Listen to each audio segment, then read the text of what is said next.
This neighborhood has a lot of struggles.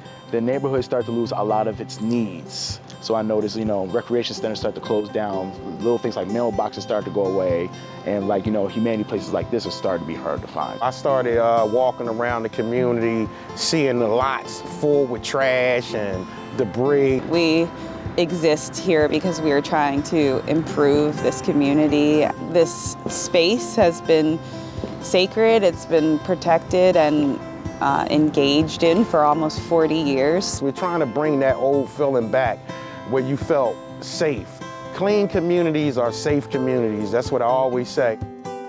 The main thing the Village of Art strives for and what it stands for is creativity and positivity throughout the youth, because over the years we noticed that the youth has always been neglected. So that's like the main goal, is to focus on the youth, help them express themselves throughout arts or any other interest they have. Our future is these kids.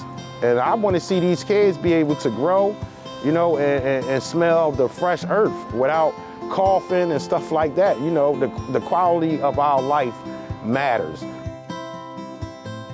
Well, some of the programs that we offer here at the Village of Arts and Humanities are, of course, urban agriculture. We also have video production, we have photography, music production.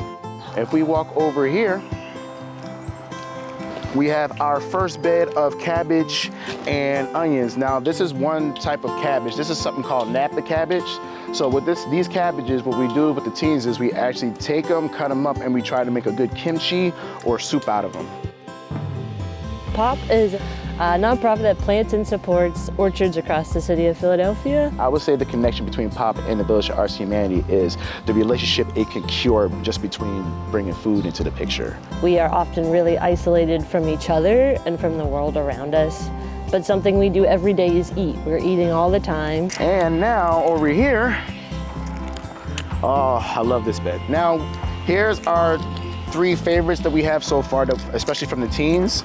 We have one bed full of broccoli, one bed full of bok choy that we can use for like soups and ramens, and we have our 3rd bed in the back with about 2 to 3 different types of mustard greens. This is a way to engage and push for change that is very positive.